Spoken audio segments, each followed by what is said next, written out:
you think that there's only a 10% chance of winning approval, but according to my sources, there is 60% chance. My whole business, okay, I have this whole other financial economic team that can, you know, actually calculate stuff and come up with like the 10%. You say it's 60% just because you believe it, right? Okay, So you didn't really do any research or anything. okay, I understand you, but I want to propose a proposal which does not account for these probabilities. I want to go over these probabilities and think for the two cases, if the FDA is approved or FDA is not approved.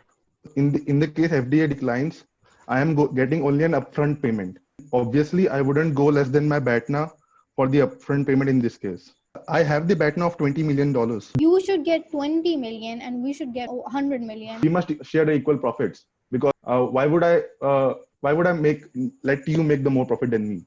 Because look, your BATNA is 20 million, right? So you should either get 20 million or you should get more than 20 million. According to my theory, we must get equal amount of pies. Yes, but according to the past, you said that when Zams gave you that offer, you were surprised and pleased. It says so in the case that they gave us, right? So you weren't even expecting 20 million. You were expecting less than that, and they gave you up to 20 million.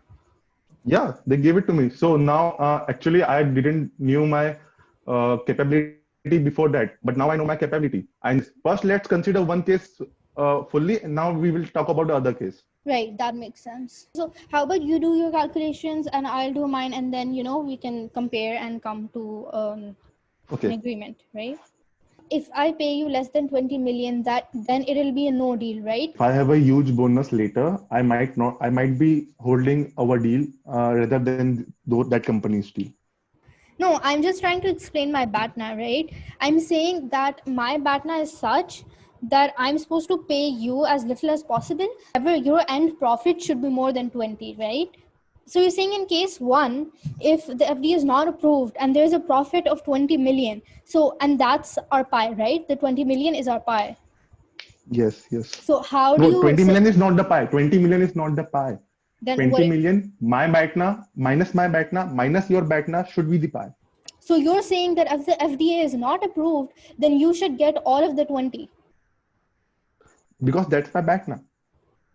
But that's not fair on me. I'm only getting 0. So why should I even go through the whole process of filing for an FDA, getting my people to work on it, paying them salaries, only to end up with 0 profit? Okay, that's the gamble. The only reason I work is to get a profit, and you're giving me 0 profit. So I should just cancel the agreement. Like, that's not fair.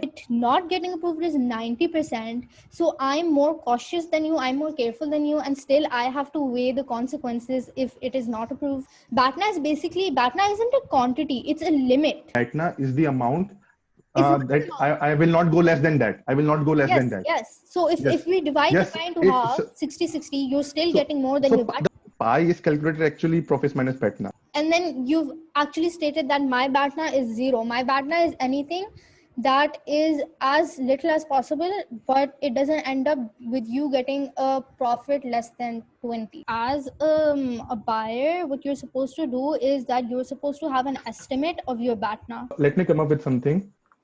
What if I do this? Let me change this upfront payment down to 15 million, let's say, and I am letting the case to stay as it. So then you would get a 15 million profit and I would get a 5 million profit. I am going less than my BATNA, but you are going more than your BATNA. My BATNA is in 0. Do you want to look at the packages, because this isn't working out? Okay, let's just end. So case A is completely out of the case, because look, in A, if it's approved, you get 25 million and I get 95 million. But if it's not approved, you get 25 and I get -5. I go into loss. And for B and C, my profit for if it's not approved is 0. And I think that we can look at D and E because we're both getting profits there. So which one do you suggest? Okay, go on. So for D and E, if it's approved, you get 32 million and I get 88 million. But if it's not approved, for D, you get 17 million and I get 3 million. And if it's and for E, if it's not approved, you get 12 million and I get 8 million. let's go with case D and call it a day.